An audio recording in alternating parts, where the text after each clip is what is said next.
هاولاتی شعبان عبدی آکنجی نحیا دیرلوگیه ماوی 40 سالانه کار کمکرنا خواردنین کردواری دکدو نزیکی 5 جورن خواردنین کردی الخو خرفت کرد و تانها بردوام حول داد بر همین خو زیده تر لی بکد. تقریبا سالت 80 و حتی بگوی شولی منویه یعنی نوته از يعني جميجو شغل من أبابو وقت أمرابي شا تركي حشتي وهشتي دو صولك أزيل تركي بو دو سيو بشتين جازي هات نوتوه كي أزي هات ديرالوكي بشتي يجي من دسو بيتا دكانيا هم تشتي من الويري كردي بو الويري جها كرديا تشتي داخلي أز كرم خارجي أز نشيم كرم پرانیا وان بر همین دهینه کمکرن ین سنور دبر آمیدینه والهمی ورزین ساله او بر هما لخو خرفت کرد. اللي نعوي تشتي ما هي يعني كاشكا أكود بيجن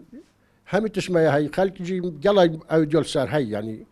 بيجو بيش هبليري فريد كانش خود جلا جو يعني بو موزي خوش إيراني أفريقيا بيري يعني الجدار بعد ديسو جلا كويش جدار بعد دولة جدار بعد يعني أفريقيا بيري كو يعني بو ما وقت فتش أفريقيا بيري بو دارموني كات كوجي يعني خلق كليني توبوي بعد خود بو بروشوت بو درموني توصل يعني جلا خرج يعني تهد بطن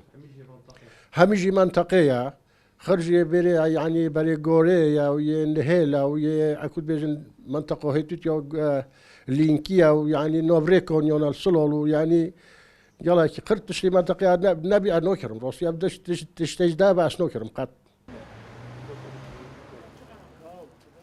اف هاولاتیا دیار دکد جبلی برهم نافخو او هیچ برهمه که در و بدسخو نا اخید جبرکو برهم نافخو مفاین خو هنه او گلک حزا خلکه السره دلدار عارف كورسار نيوز لنحيا ديرلوك.